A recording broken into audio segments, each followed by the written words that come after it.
Hello दोस्तों, स्वागत है आप सभी का टू द पॉइंट में। आज का हमारा टॉपिक बहुत ही इंपॉर्टेंट है। हम जानने की कोशिश करेंगे नेशनल इमरजेंसी होती क्या है, इसे किस तरीके से प्रोक्लेम करते हैं और इसे किस तरीके से रिवोक किया जाता है। सबसे पहले आइए जानते हैं कि दरअसल इमरजेंसी के प्रावधान है क्या कॉन्स्टिट्यूशन में। The emergency provisions are contained in Part 18 of Indian Constitution from Article 352 to 360. These provisions enable central government to meet any abnormal situation effectively.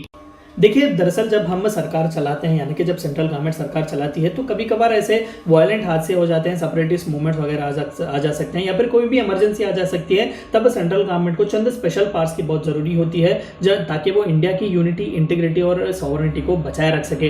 तो इस तरीके के अबनॉर्मल सिचुएशंस में, इमरजेंसी सिचुएशंस में सेंट्रल गवर्नमेंट को चंद powers दिए गए हैं कॉन्स्टिट्यूशन में, जिसे इमरजेंसी पावर्स कहा जाता है। तो ये पार्ट 18 कॉन्स्टिट्यूशन में आर्टिकल 352 से लेकर 360 में पूरे जितने भी आर्टिकल्स हैं, ये सभी इमरजेंसी से डील करते हैं।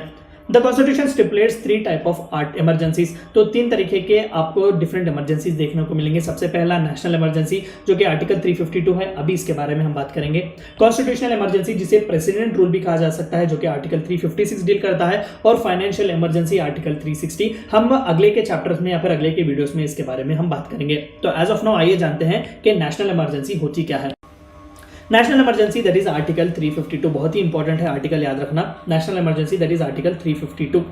It can be declared on basis of war, यानी कि जब इंडिया किसी दूसरे कंट्री के साथ वॉर पे गया है तब डिक्लेयर कर सकते हैं। एक्सटर्नल अग्रेशन, कोई एक्सटर्नल दूसरी कंट्री हमें इन्वेड करने आ रही है। 1962 में चाइना ने एक्सटर्नल अग्रेशन किया हुआ था अरुणाचल प्रदेश में, तो एक्सटर्नल अग्रेशन। और आर्म्ड रेबेलियन, यानी कि इंटरनली बहुत ही डिस्टर्बेंस है, इंटरनल चंद लोगों ने जो है वो कंट्री के खिलाफ साजिश की है, उन्होंने आर्म्स लिए हुए हैं, कंट्री के खिलाफ जो है वो काम कर रहे हैं। अब यूनिटी और इंटीग्रिटी को थ्रेट है इंडिया के from with in India. The term armed rebellion is inserted from 44th Amendment Act, that is 1978.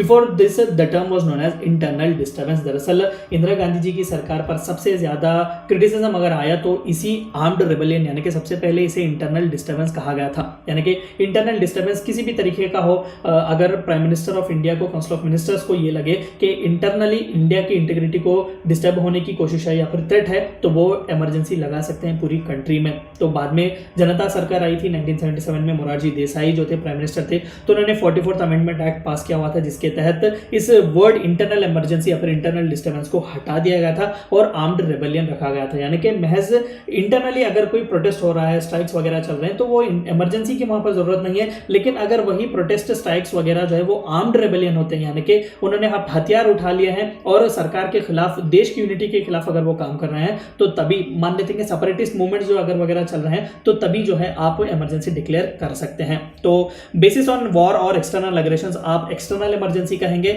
Armed rebellion को आप इंटरनल इमरजेंसी कहेंगे। तो देखिए, जाहिर सी बात है, national emergency can be declared in entire nation और एनी पार्ट ऑफ इंडिया। पूरे कंट्री पर भी आप लगा सकते हैं नेशनल इमरजेंसी, या फिर किसी एक स्पेसिफिक पार्ट पर जहां पर इंसर्जेंसी चल रहा है या फिर इंडिया के खिलाफ साजिश की जा रही है, तो उस पार्ट पर भी आप नेशनल इमरजेंसी लगा सकते हैं। प्रोक्लेमेशन एंड रिवोकेशन, आइए जानते हैं कि प्रोक्लेम किस तरीके से किया जाता है और रिवोक किस तरीके से किया जाता है, यानी कि इसे किस तरीके से विड्रॉ किया जाता है। It must be approved by both the houses within 1 month from the date of its issue with a special majority. देखिए, opposed to 44th Constitutional Amendment Act 1978, दरअसल प्रेसिडेंट ऑफ इंडिया पर ये एक मैंडेटरी क्लॉज रखा गया कि पूरे cabinet का एक रिटर्न एडवाइस मिलना चाहिए, महज प्राइम मिनिस्टर के एडवाइस पर वो इमरजेंसी डिक्लेयर नहीं कर सकते। तो पोस्ट 1978 पूरे कैबिनेट को एक रिटर्न फॉर्म में एडवाइस देना चाहिए कि किस लिए जो है इमरजेंसी डिक्लेयर करनी चाहिए, और तभी जो है प्रेसिडेंट इमरजेंसी डिक्लेयर कर सकते हैं। तो इस तरीके के डिक्लेयर करने के विद इन 1 मंथ चाहिए कि पूरे 2 हाउसेस, यानी कि राज्यसभा और लोकसभा में स्पेशल मेजोरिटी के साथ, यानी कि 50% of the members and 2/3 members of the president and voting, अगर वो सहमति दे, तभी जो है पार्लियामेंट, यानी कि पार्लियामेंट की सहमति जब मिले, तभी जो है नेशनल इमरजेंसी वो फर्दर एक्सटेंड होगा, या फिर वहीं पर वो रिवोक किया जाएगा, वहीं पर वो रुक जाएगा। If approved by both the houses, the emergency continues for 6 months. अगर दोनों हाउसेस को ये लगा कि नहीं भाई जरूरत है इमरजेंसी की, हमने स्पेशल मेजोरिटी के साथ इस रेजोल्यूशन को पास किया, तो 6 महीने के लिए वो एक्सटेंड किया जा सकता है, कंटिन्यू होता है इमरजेंसी 6 महीने के लिए। And can be extended to an indefinite period, indefinitely वो एक्सटेंड किया जा सकता है with approval of parliament for every 6 months, हर 6 महीने में एक बार, अगेन स्पेशल मेजोरिटी के साथ बोथ लोकसभा और राज्यसभा जो है अगर एक्सेप्ट करें, तो इसी तरीके से इंडेफिनेटली हर 6 महीने में एक बार आप इंडेफिनेटली जो है नेशनल इमरजेंसी बढ़ाते जा सकते हैं।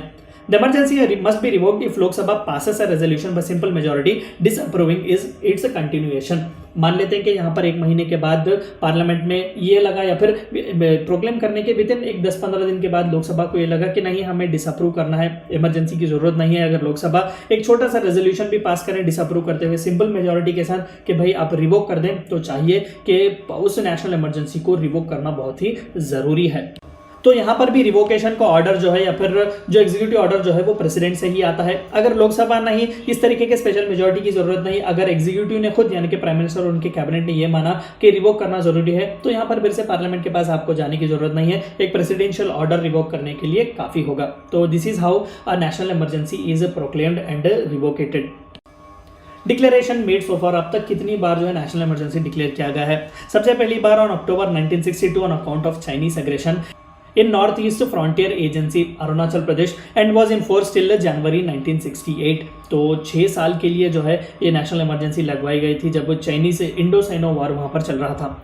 दिसंबर 1971 in the wake of attacks by Pakistan, Bangladesh liberation war 1971-72 जब चल रहा था, वहां पर भी नेशनल इमरजेंसी लगवाई गई थी। Even when the emergency was in operation, that is 1971 जब इमरजेंसी थी, इंदिरा गांधी जी की सरकार ने वॉर डिक्लेयर किया हुआ था बांग्लादेश के लिबरेशन के लिए, तो वहां पर ऑलरेडी इमरजेंसी थी। Then the third proclamation of national emergency was made in June 1975। यहाँ पर एक्सटर्नल इमरजेंसी, लेकिन यहाँ पर 1975 में इंटरनल इमरजेंसी डिक्लेयर की गई थी। तो ये तीसरी बार था जब डिक्लेरेशन हुआ था नेशनल इमरजेंसी का, और सबसे ज्यादा बिटर क्रिटिसिज्म इंदिरा गांधी जी पर यही पर हुआ था कि अब उन्होंने इंटरनल डिस्टर्बेंस पर जो है 1975 में एक प्रोक्लेमेशन किया था इमरजेंसी का। Both the second and third proclamations were revoked in March 1977। Immediately जब इंदिरा गांधी जी की सरकार गिर गई और जनता सरकार आई, मोरारजी देसाई प्राइम मिनिस्टर थे, तो उन्होंने इमीडिएटली इसे रिवोक किया था 1977 में। बहुत ही बार, कई बार जो है हम क्रिटिसाइज करते हैं कि बहुत ही मानव राइट्स, मानव अधिकार जो है उनका उल्लंघन किया गया था, प्रेस के फ्रीडम को जो है वो रोका गया था। तो इस तरीके से बहुत से एडवर्स इफेक्ट्स आते हैं नेशनल इमरजेंसी को लेकर। तो ये थी चंद बातें आपको जाननी थी नेशनल इमरजेंसी के बारे में। आई होप कि आपको वीडियो पसंद आया होगा। Thank you for watching my video.